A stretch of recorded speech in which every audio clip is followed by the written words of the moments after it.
La primera pregunta con la que quiero arrancar, no me tienen que levantar la mano, pero respóndanselo ustedes y también a los periodistas que están en la sala de periodismo viendo esta conferencia. ¿Cuántos de ustedes aquí saben lo que es el Foro de Sao Paulo?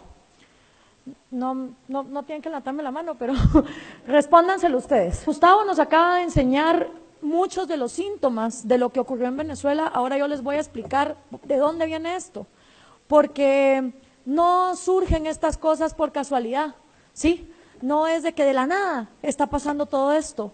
Todo esto es una estrategia muy bien armada que se va pensando por décadas y por eso es imperativo saber lo que es el Foro de Sao Paulo. Y México, de todos los países en América Latina en los que yo he trabajado, donde he estado dando conferencias, donde me he reunido con políticos, con jóvenes, con empresarios, es el país que menos enterado está regionalmente de todo lo que ocurre de Guatemala para el sur. Y eso hace obviamente que una amenaza sea mucho más fácil de ser infiltrada. Este señor está hablando en el año 1998, ¿ok? Como muchos cubanos le dijeron a los venezolanos, tengan cuidado porque Chávez se escucha igual que se escuchó Fidel Castro a principios de los 60. ¿Y qué hicieron los venezolanos? Se burlaron de los cubanos. Les dijeron exagerados, les dijeron estás en fantasía, Cuba es una isla, nadie puede ir a rescatarla, en cambio Venezuela es vecina de Colombia, es vecina de Brasil, eso aquí no va a pasar. Y créanme que creo que hoy por hoy está mejor vivir en Cuba, que no es que sea un paraíso, a estar en Caracas. Entonces, nadie aprende en pellejo ajeno, ¿sí? Si podemos regresar a la infografía que yo tenía antes. Si todos aprendiéramos en pellejo ajeno, los chinos, antes de seguir a Mao, hubieran aprendido de la miseria que estaban viviendo los rusos en los gulags. Si todos aprendiéramos en pellejo ajeno, los vietnamitas hubieran aprendido de los chinos y de los soviéticos. Si todos aprendiéramos en pellejo ajeno, los cubanos hubieran aprendido de los soviéticos, de los chinos y de los vietnamitas. Si los venezolanos hubieran aprendido en pellejo ajeno, hubieran aprendido de los cubanos, etcétera, etcétera. Entonces nunca nos creemos el cuento. Eso aquí no va a pasar.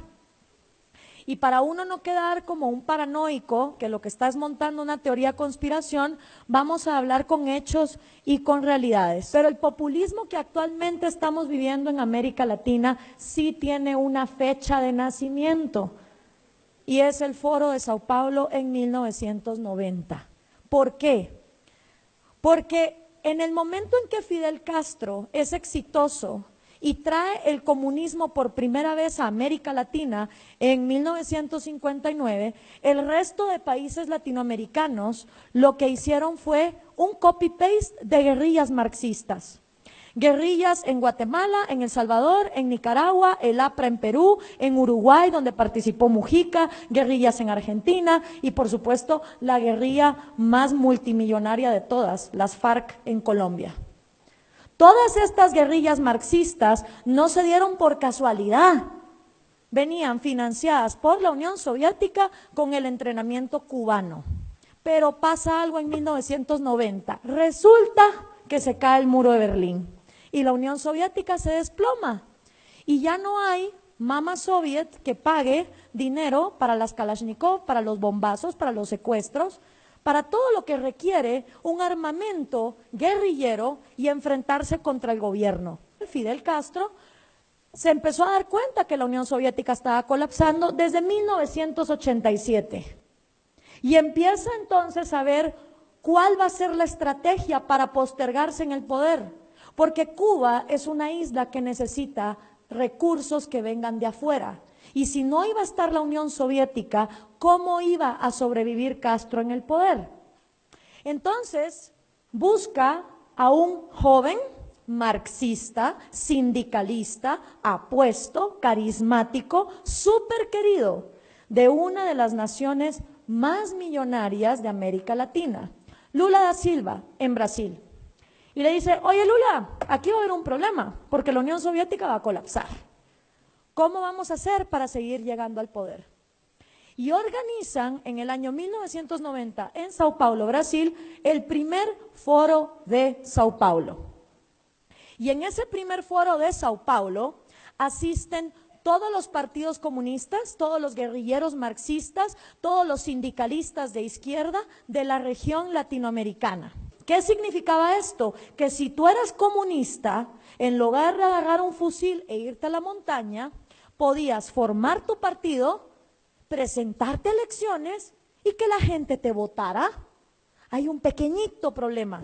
¿Cómo hacemos para que la gente vote por comunismo en pleno año 90, cuando acaba de desplomarse el muro de Berlín y estamos descubriendo que 100 millones de seres humanos han muerto víctimas del comunismo?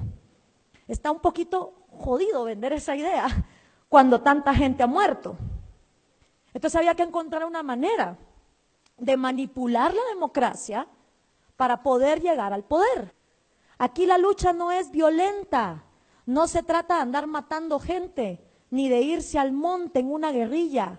Aquí de lo que se trata es de hegemonía cultural, o sea, lavar cabezas. Lo que tienen que hacer los comunistas es lavar cerebros. ¿Lavarlos dónde? En el cine, en el teatro, en la música, en la escuela, en la iglesia, en la casa, en la familia, en las conversaciones, en las tertulias, en los clubes de lectura, en lo que se lee. Y esa hegemonía cultural gramsciana es la que agarra el Foro de Sao Paulo en 1990 para manipular la democracia. Y ahí es donde el populismo, es decir, hablar de cosas gratis, cuando gratis no hay nada en esta vida, alguien lo tiene que producir, hasta el día que no se empiecen a crecer hospitales en los árboles, ¿sí? Dividir a la sociedad con odio, acabar con las instituciones y todo el manual que ya don Gustavo nos habló. El Foro de Sao Paulo se reúne todos los años, desde el año 90. La última vez que se reunió en México fue en el año 2012.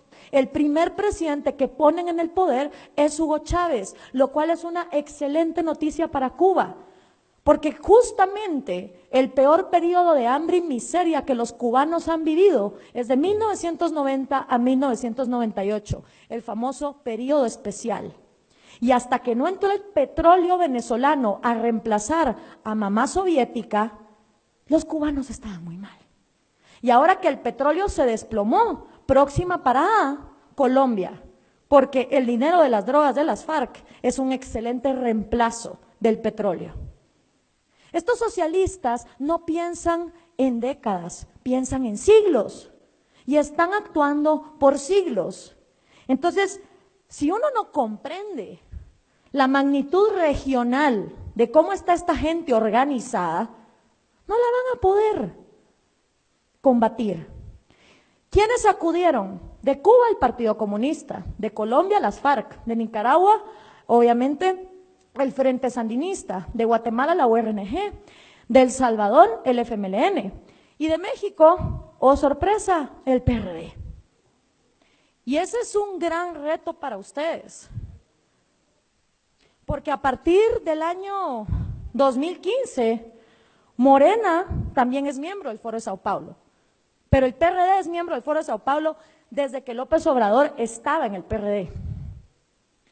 Entonces, yo en su lugar no sé qué haría, pues. No, se lo digo de verdad, porque si un partido hoy por hoy es miembro del Foro de Sao Paulo, lo que le está diciendo al mundo es: el socialismo del siglo XXI es la vía. La dictadura venezolana es lo que hay que emular. Vamos para allá. Un partido que hoy sea miembro de este foro está dándole aplausos y espaldarazos al genocidio que está ocurriendo en Venezuela. Y si ustedes salen a decir, Morena es miembro del Foro de Sao Paulo, ¿qué van a hacer cuando les digan y el PRD también? Por eso es importante entender, si vamos a ser congruentes, como se dijo aquí antes, y si no van a llevar el populismo destructivo al poder, ver qué se hace con esto.